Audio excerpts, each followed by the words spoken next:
we are going to talk about data flow. This is the third video in the course Computer Networking, and in this course, we are basically going to focus on this topic.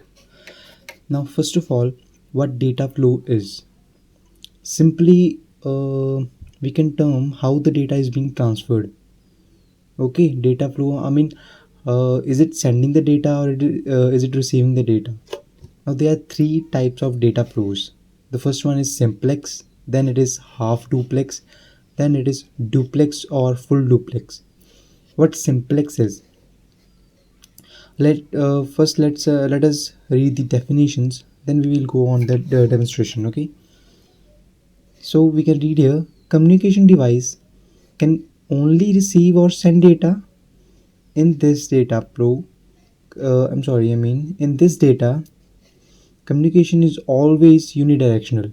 The data flow communication is always unidirectional. So what this definition basically means is a device which is only able to send the data or is only able to receive the data. Okay, that device will be a simplex device. Okay, the data flow in that will be simplex. This is what it says. An example is here which says keyboard, like keyboard can only send data to the CPU. Whenever you are pressing something on the keyboard, it is only capable of sending data to the CPU. Is it able to receive the data from CPU? No, it's not. So hereby we can say that keyboard has a simplex data flow. Then we have half duplex. What half duplex is? Device that are able to send the data and receive the data, doing both of the things. However, they won't be able to do that simultaneously, that is not at the same time. An example can be walkie talkie. When you are talking to the another person on walkie talkie, you are not able to listen to him, so you are only able to send the data at a time, not able to receive the data. However, after some time when you are finished with your whatever you have to say, then you definitely can listen to what he have to say. Okay, then comes full duplex or duplex. Now here, devices can both send and receive data simultaneously. Example, your telephone. When you are conversating with your friend, if he wants, then he certainly can interrupt you, right? He can send you his data at the same time. I mean, if I am talking something, then you can also talk backwards. Okay, but you can do it simultaneously while I am talking. Okay, so that is an example of it. For a demonstration, look at here. Here you can see this simplex way. This is some mainframe which is only sending the data to the monitor. It's kind of a CPU. Whenever your CPU wants to, whatever the processing in your CPU happens, your monitor can only receive data from it. Does your monitor send any data to your CPU? No, it does not. Okay, so hereby we can say this mainframe is sending data to this monitor. Okay, so the direction of data is unidirectional and is sending it is simplex. Here you can see workstation and another workstation are interacting with each other. They are both sending data and they are both receiving data, but they are not doing that simultaneously. On the next demonstration, you can see the both of the devices are doing the same thing. However, they can do that simultaneously. So if that's the case, then we'll term it as full duplex. Okay, now here, look here. Now what is a protocol? Protocol, you can understand protocol as something, uh, just understand it as a rule. Okay, you are worthy of sending data. Now you want to know, how do I send the data? Where do I have to transmit, that is send the data first, in order to make sure that it will reach the receiver? What is my route going to be? How I am going to send the data in parts, and everything about how to send the data, the rules which are meant to determine how to send the data are protocols. Okay, So hereby we can see rules for defining the transmission of data is protocol. Now protocol used in the network communication also define. Now the rules will define how the message will be encoded. Okay, the message formatting and encapsulation, message size, they'll tell you message timing, message delivery. Now let us see each of them in little bit detail. Now, what is message encoding? Encoding is, look, you cannot send, if you have an image, you cannot send the image as it has through the communication line, through the ethernet cable or any cable to the receiver's computer. You have to convert it into signals. So that conversion is known as encoding. Whenever you are converting your message source to I'm sorry, I mean when you are converting your message to signal, that thing is known as encoding. Now how it is done? Look, there is the message source. Okay, here. Now encoder, this encoder will turn that source, I'm sorry, I mean message source will provide the data to the encoder that will turn it into signals.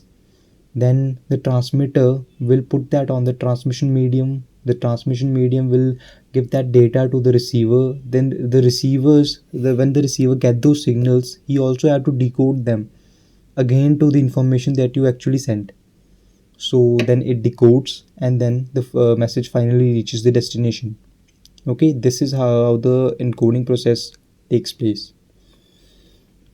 Moving further, there is message formatting and encapsulation. Okay, now formatting, you just understand it like that. For a communication, they need to agree over a common format. If you are going to, if your format is different from the computer's format, other computer's format, you are talking in some other thing and he's talking in some other language, for example, that that is not going to be a worthful communication, right?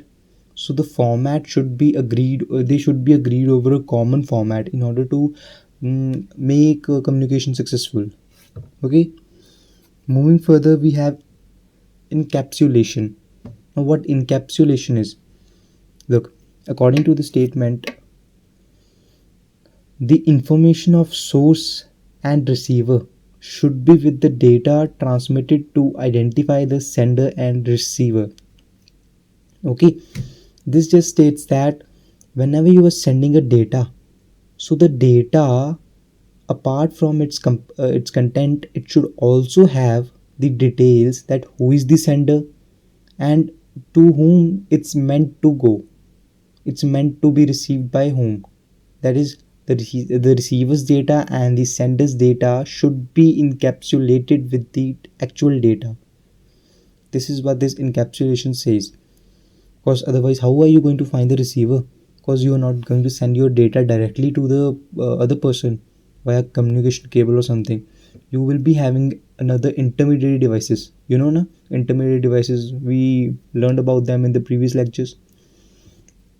So in order to make that communication happen, you have to encapsulate the sender's data and the receiver's data within that data. Okay, now it's message size.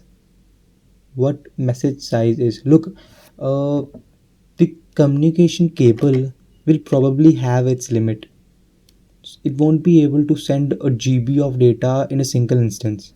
You have to break that data into small pieces so that the cable will be able to transmit that data in kind of packets.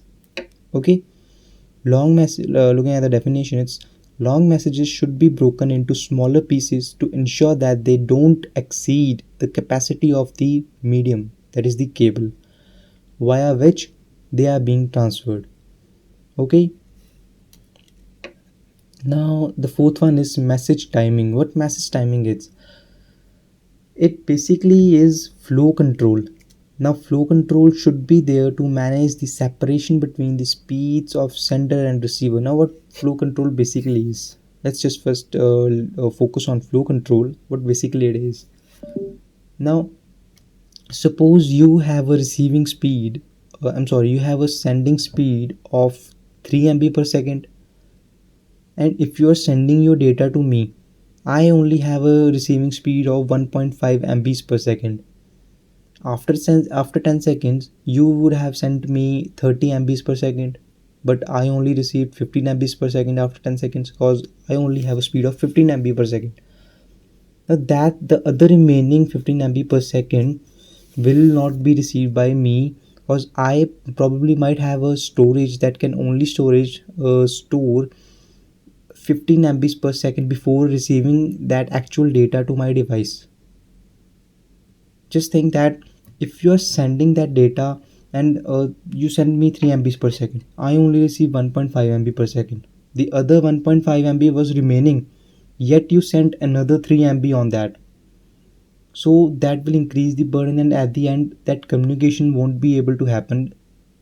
Okay, so also flow control helps in getting the acknowledgement of small data being received. Now when you send me the 3 MB per second, if you have flow control, what will it do?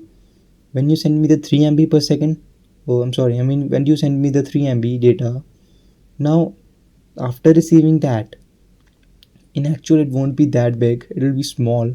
Whenever I'll receive that data what you first send me, you are going to send me the another data only after you getting acknowledged that you will know that the data is received by me.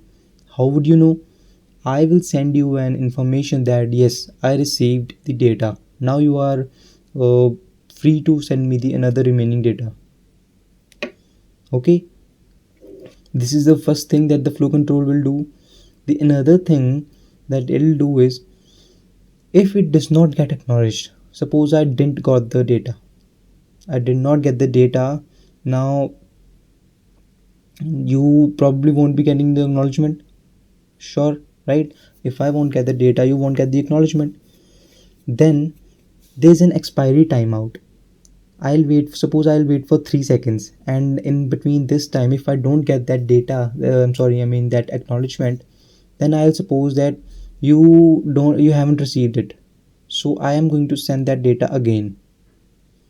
Until you give me the acknowledgement, I will be sending you the data again and again.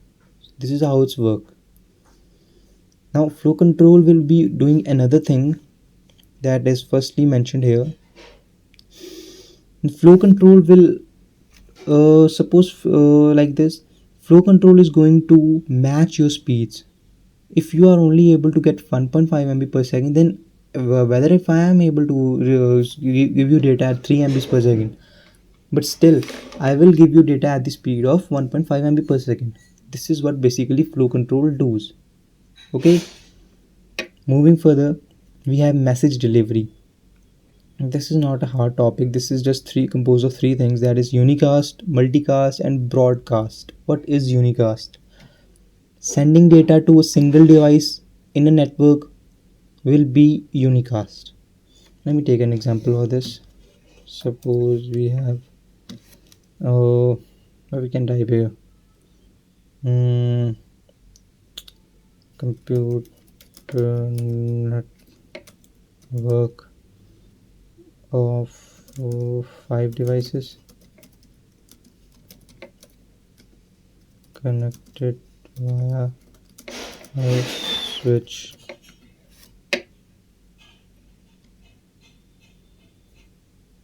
Okay,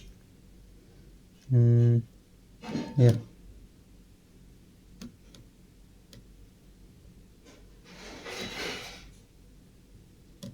just wait a second.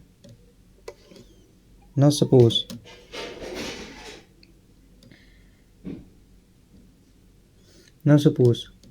this is, I'm sorry, now suppose this is your device, this is your switch.